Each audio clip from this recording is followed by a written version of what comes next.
Lo pernah gak sih ngebet banget, pengen banget sukses atau berhasil dalam suatu hal? Lo udah sampai bikin to-do list, udah ganti wallpaper HP pakai kata-kata penyemangat, tapi realitanya tuh sulit banget gitu buat bergerak, buat memulai langkah pertama yang jelek itu. Hasilnya lo malah scrolling YouTube, cari cara paling cepat, paling efisien, cara-cara terbaik, strategi paling manjur, tools paling canggih, tapi makin lo cari, lo malah makin bingung. Dan ujung-ujungnya waktu lo habis buat nyari cara terbaik aja gitu. Yang bisa dibilang ya udah pasti ujungnya stuck, gak ngapa-ngapain. Kalau lo pernah ngerasain itu, selamat datang di Club Analysis Paralysis. Kelumpuhan gara-gara beranalisa. Dan ini adalah sebuah real talk buat lo orang yang ambisius, tapi susah banget buat bergerak gitu. Semoga dari video ini kita bisa mulai bergerak. Kita bahas kenapa itu terjadi dan gimana cara paling manusiawi untuk melawannya. Gue ngerti, lo itu bukannya nggak punya niat, lo tuh punya niat. Dan lo juga bukan yang nggak tahu gitu harus ngapain. Justru kebalikannya, lo kebanyakan tahu. Karena mungkin di situ lo mulai mikir, gimana cara terbaiknya ya? Gimana caranya biar nggak gagal ya? Gimana caranya langkah pertama gue ini bagus? Tapi yang jadi masalah, saking pengen sempurnanya, lo malah jadi nggak mulai-mulai, nggak gerak gitu. Gue kenal satu orang yang setiap lebaran gue ketemu, mungkin dia nonton ini juga, setiap lebaran ketemu, Dav gue pengen bikin bisnis dimsum, Dav gue pengen bikin gyoza, Dav gue pengen bikin ini apa, bikin itu apa. Akhirnya dia setiap lebaran selalu pitching bisnis plan gitu ke gue. Cuman nggak ada satupun yang jadi, sampai akhirnya mungkin dia ngebuat langkah berani untuk membuat sesuatu yang mungkin nggak sempurna, tapi akhirnya berhasil. Akhirnya dia bikin sambal gitu, dan sambalnya cukup oke lah, mirip kayak Pak Gembus sambalnya. Tadi sampai mana kita ya? Oh iya, lu sibuk mencari cara, saking pengen langkah pertama lu itu sempurna, akhirnya lu malah gak gerak-gerak. Tanpa sadar, hal seperti itu membuat lu berada di zona nyaman. Zona nyaman untuk mikirin cara. Seolah-olah mikirin cara itu adalah bagian dari kerja. Padahal tidak, mikirin cara, simply mikirin cara. Kerja, lain hal. Kenapa gue bisa bilang nyari cara itu bukan kerja? Come on man. Kenapa gue bisa bilang nyari cara itu bukan kerja? Karena kalau kerja, kalau melangkah, lu bisa terpapar sama risiko gagal. Lu bisa gagal di situ. Tapi kalau nyari cara, itu tidak bisa gagal. Artinya lu tidak melakukan apa-apa, lu tidak ngambil resiko untuk gagal. Sementara untuk dapat reward, untuk dapat hasil, kita perlu resiko. Ini tuh ibarat kayak lu scrolling di GoFood gitu ya, 2 jam gitu, buat milih makanan yang lu pengen banget, yang makanan yang sempurna banget. Tapi ujung-ujungnya lu tetap lapar karena lu nggak makan di situ, lu cuma nyari. Jangan sampai udah nyari lama, ujung-ujungnya nggak mesen karena tokonya keburu tutup.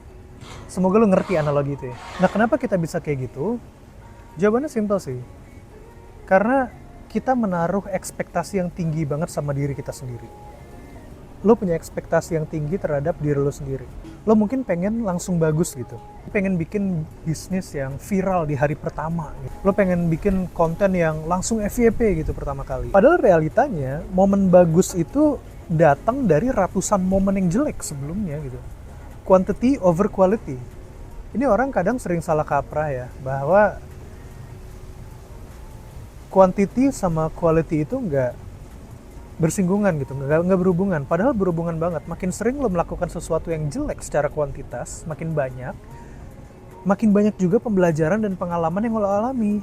At the end of the day, konten-konten jelek ini akan jadi pondasi untuk satu konten bagus yang bisa ngerubah hidup lo. Ini kalau kita ngomongnya di konten ya.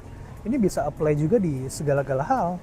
Contoh kayak lu nge-gym aja, lu pertama kali nge-gym juga pasti memalukan. Gue juga pernah dulu muntah di gym 3 kali.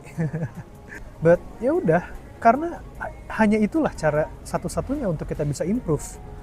Untuk improve itu kita harus tahu kesalahan kita tuh ada di mana gitu. Dan titik lemah kita tuh seperti apa. Jadi it's not about doing the perfect thing the first time, tapi gimana cara lu itu ngebangkitin keberanian untuk terlihat bego, terlihat jelek. Lu itu bisa sebenarnya improve. Syaratnya lu mulai dulu. Mulai jelek, berani jelek, berani gagal. Lo gini loh, kadang lo, gua, kita ini ambis bukan karena kita rakus atau kita pengen mendapatkan semuanya. No. Kadang ambisi itu muncul itu karena kita pengen keluar dari sesuatu. Kita pengen merubah sesuatu di dalam hidup kita, or di hidup orang terdekat kita. Makanya ambisi itu tuh sebenarnya bensin yang bisa membakar mesin dan juga membakar lo. Mungkin situasi seperti tekanan dari mungkin yang hidup ya, kok hidup gue gini-gini aja sih. Tapi yang jadi masalah, di sisi lainnya tuh kita malah, badan kita tuh nggak nurut gitu loh. Otak kita udah di masa depan, badan kita masih rebahan. Tapi gue nggak nyalahin kalau lu emang seringannya rebahan ya. Karena ada alasannya juga kenapa kita tuh susah gitu untuk bangkit dan lebih nyaman di rebahan ini. Nah, bisa jadi karena ya kita udah terlalu sering dipaksa untuk jadi kuat. Kuat ngadepin ekspektasi, kuat ngadepin omongan orang, kuat ngadepin perasaan nggak cukup yang membelenggu kita. Dan akhirnya ya, capek sendiri, padahal nggak ngapa-ngapain, burnout. Dan perlahan kita mulai menyebut rasa capek atau kelelahan itu sebagai malas. Dan di situ sebenarnya yang salah. You have a problem, I have a problem. It's not laziness. Kadang hal seperti itu tuh bukan karena malas ya. Gue yakin kalau lu udah nemuin motivasi yang tepat, lu akan jadi orang paling rajin di dunia ini. Butuh merasa bahwa sekarang tuh sebenarnya oke kok untuk nggak lari terus. Gitu. Ya mau seberat apapun, sebenarnya yang terpenting itu adalah lu jangan sampai nyerah. Lo jangan sampai finish, lo jangan sampai over. Lo itu nggak perlu sempurna. Lo cuman perlu mulai. Gue tahu kok, semua orang itu pengen keren. Semua orang tuh pengen jadi sesuatu. Tapi untuk keren, ya lo perlu jelek dulu.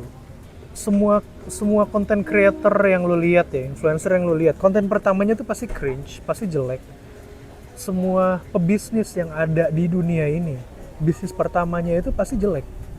Gak mungkin bisnis pertamanya langsung gede gitu. Mungkin kalau lu search Wikipedia bisnis pertamanya langsung gede. Mungkin aslinya ada bisnis sebelumnya yang nggak dia taruh atau nggak ada orang yang tahu tentang bisnis itu. Bohlam juga ditemukan di percobaan ke-1000. You get the point lah, lu ngerti lah maksudnya. Jadi PR lo sekarang itu cuma satu. Apa hal jelek pertama yang bisa gue bikin hari ini? Ayo kita bikin hal jelek. Ayo kita terlihat bego. Ayo kita jadi gagal. Karena gue mengajak lo untuk jadi gagal gini, supaya lo tuh gak takut untuk gagal. Karena lo tahu, di sana itu gue juga sedang gagal. Jadi lo gak sendirian di situ. Dan satu lagi, lo gak perlu juga nungguin mental lo stabil, mood lo 100%, energi lo lagi to the roof, tools lengkap, ide sempurna, lo gak perlu nungguin itu. Karena lo gak akan jalan-jalan. Hidup itu bukan tentang siapa yang paling siap sih, tapi siapa yang berani nyebur duluan, berani nyebur pertama. Ada satu quotes dari Anthony Perkins ya, speed is everything.